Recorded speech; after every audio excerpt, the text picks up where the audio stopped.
I think this is a passing phase, and just as unlimited pornography, as they have discovered in Norway and in Sweden, gets boring. I think when they have used all the freedom they have, they will discover that life is more complex than that. Let's go back to Miss West for a moment. Why right under the name Miss West? I was born Miss West, and my husband was and is in schoolwork. He teaches at the University of California. One of the first things I ever wrote was published in New Masses, and it was published under the name of McPherson. And he moved as superintendent of schools to the town where we now live, and I was visited the second day we were there by two communists who welcomed me to the local cell because I had a piece published in New Masses, which was just a story. You know, I would have had it published any place. So my husband said to me after that visit, I think in the future you had better write as Jessamyn West and leave the McPherson out of it.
We've got the country of Israel involved. We've got our entire Middle East situation.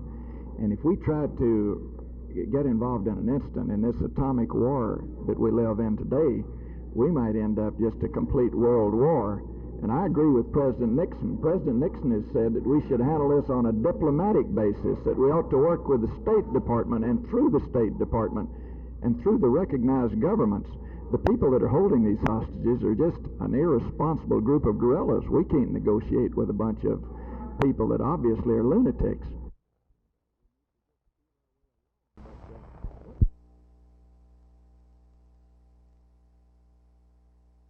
Well, this man came in and got a pint of whiskey, and he was arguing over the price of the whiskey. And he told my cousin, which is assistant manager, that he had a gun out in the car and he was going to go out there and get it and shoot him. My cousin drawed our pistol, and it was going to tell the man to leave, and the gun went off, and it was strictly an accident, and that's about all I know. In your opinion, then, Mr. Dean had no intention of firing the gun? None whatsoever. He was just going to tell the man to leave. Was the victim known to you? He'd been in a couple of times. What kind of customer was he? Cheap whiskey and wine, nothing real big. I mean, he wasn't no big spending customer, just a average, I guess. Have you had any trouble with customers before? Plenty. Winos, mostly. Ever been threatened before? Several times. Was it a store policy to pull the gun in the event of a threat? No. We usually just, if it gets too bad, we just call the police usually. But I mean, we didn't, like I say, it was an accident. He didn't know the gun was going to go off.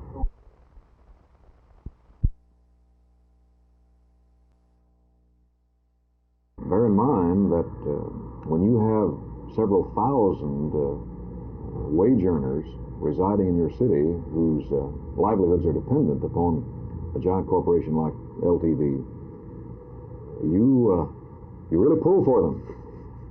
And certainly we're hopeful LTV gains this contract.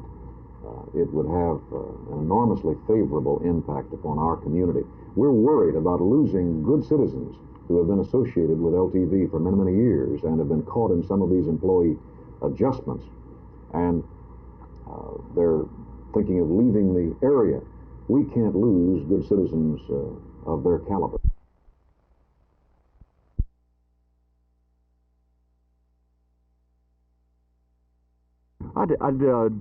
I just admitted I was wrong. And the thing about it, as soon as I came out, when they talked to me, I was really didn't have the background information. It was right after the governor's conference to make the statement. And I think the mass transit problem of the city is a very real problem, which I'm concerned about. But to me, it was basically, as soon as I said it, was a violation of trust law to set up funds in a trust and then to use them for some other purpose than the original intent when the trust was set up. Another point, Mr. Eggers, I believe you're saying that the governor's office is costing $1,135,000 a year, and you apparently feel that's too much. Well, I think the thing is, it's doubled in the last couple of years during his term. It's almost doubled here, and over Governor Connolly. And I thought Governor Connolly did a pretty effective job. I think the thing is, I think it's too much when he uses people in the governor's office as he is doing now for campaign purposes. I don't want to pay the governor's people to go out and campaign for the governor. He's using my money to campaign against me, and I don't like that.